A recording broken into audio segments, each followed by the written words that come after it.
Refresh Health Colon Hydrotherapy, and today I want to talk about why people get constipated. Certainly the top 2 reasons I see in my clients. And I also want to answer the question of will a colonic cure constipation? And spoiler alert, the simple answer is no, a colonic will not cure whatever caused the constipation. But I want to talk about why it is such an incredible tool to use on your journey while you work towards that. There are a lot of things that can cause a person to become constipated, but there's sort of a couple of categories that just keep repeating themselves over and over, and I see in my clients.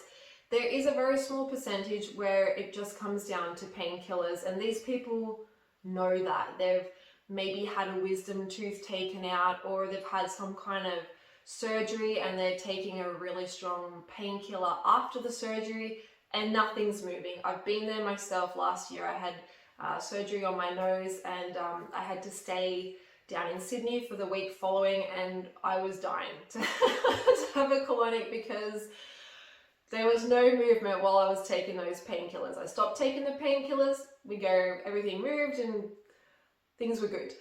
So I do get a lot of people who call me when they're on painkillers, and I'll just quickly address that while I'm on the topic.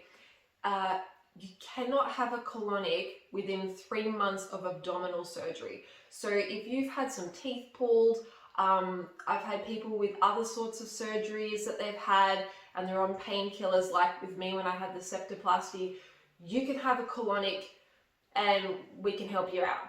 If you've had some kind of abdominal surgery like a hernia repair or something like that, I'm so sorry, but we cannot put a bunch of water in you for 3 months. If you're in that category and you are looking for some kind of relief and you have had abdominal surgery just recently, castor oil is a great alternative. I've got some information on my website. I make those here myself, the castor oil packs, and I've got the castor oil. So that might be something that helps you in the interim.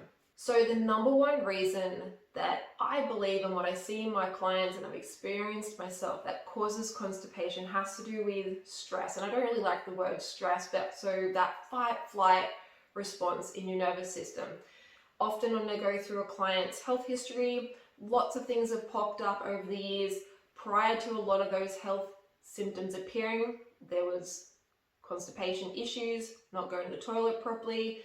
Again, a lot of reports of, that my mum said I had, to take laxatives, or I had huge doses of antibiotics at this early age in life.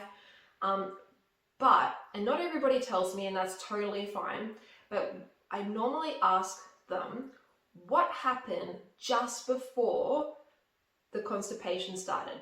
Now, for people where they're not going to the toilet properly for as long as they can remember, it's happened in childhood.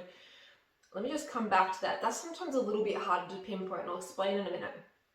But for most people where the constipation has started as an adult, something obvious happened. Maybe they went through a divorce, maybe someone in their family died, someone that was close to them, maybe they've had some really bad news, or there was financial trouble. Something has happened that was very stressful that's caused a fight-flight response.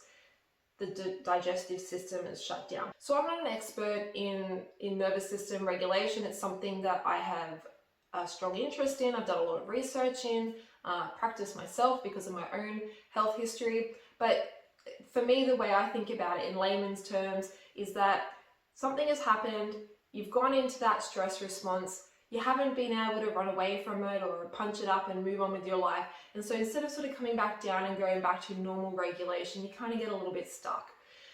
So I do strongly suggest to my clients where there has been a big change in their digestive system, not pooping, and there was a significant event that happened before that, if your digestion hasn't resolved itself and your bowel motions hasn't resolved itself, we need to look at cleaning you out. You've got a lot of toxins sitting in there. Let's move some poop out of the way and help you feel a bit better.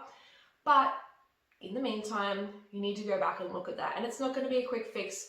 It's something that you'll probably have to work at.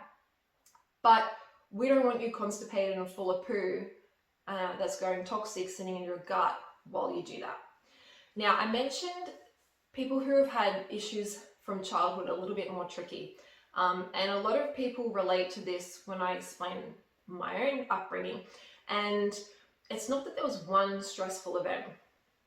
It's that I lived in a household where things were stressful. There wasn't a lot of talking, but there definitely was a lot of yelling.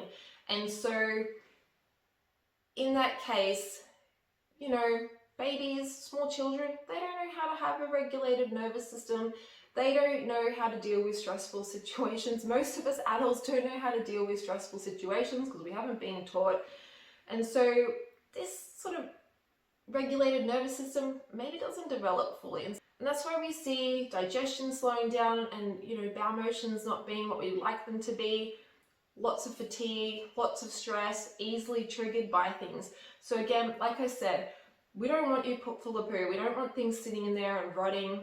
We use the colonics, we clear you out. Often for most people, once we start getting things moving in their bowels start to speed up and move better by themselves anyway. But the colonics will give you some space to breathe and to move and to not feel sick and to eat and to be human while you go back and maybe look at some nervous system regulation or whatever other thing speaks to you. Now, at the start of the video, I said there were two major things that I saw with digestion, and then I sidetracked into medication. That wasn't actually the second thing, that was just a side note. The second thing that I see is that often women will become, they'll be totally fine, everything works, you know, go to the toilet first thing in the morning, it's amazing, and then they have kids, and then all of a sudden it doesn't work. What's with that? Look, part of that could be going back to that nervous system dysregulation, not a lot of sleep. If your sleep patterns have been upset, that can cause a lot of stress in the body. There's stuff there, right? But something else that I see with this is that sometimes we just nutrient deplete after growing a human for 9 months and then breastfeeding if you choose to do that. Most people are aware, there's a lot of talk about the soil not having the nutrition that us humans need to get from our food. It's not in the food that we're eating, so we're probably a little bit depleted. And then when we add something in like pregnancy, it might not be your first pregnancy, could be the second or third, and then all of a sudden you just can't poop anymore. So one thing that happens is if you're low in nutrients, your body might not have the resources to make hydrochloric acid, stomach acid. And stomach acid breaks down your food and helps make more stomach acid because it's breaking down proteins and nutrients and minerals. But it also helps things move through your digestive system. So does bile. You need those two things. So those are the two main reasons I will see as to why people will become constipated. Stress, nutrient deplete. Of course, on the side I said this, I often see people who are taking pain medications for certain things. So like I said, colon hydrotherapy is not going to cure these things. Colon hydrotherapy is not going to fix a dysregulated nervous system. Colon hydrotherapy is not going to restore your digestive health from the top end. What colon hydrotherapy will do is remove accumulated waste and toxins, things that are sitting in your gut, rotting and putrefying, and they're becoming toxic and making you sick, causing other health symptoms. Colon hydrotherapy will help to remove that waste. Now you've got some time and space to go and work on those other things, and they're not going to be quick fixes. I'm not going to lie, these things take time and a little bit of effort and a little bit of patience, but the colonics are there to support you while you work towards better health. I hope this video has been useful to you. If you have any other questions, or you'd like to book a colonic and you'd like to maybe discuss what you might need or any of your health concerns beforehand, please shoot me an email and I'll get back to you as soon as possible.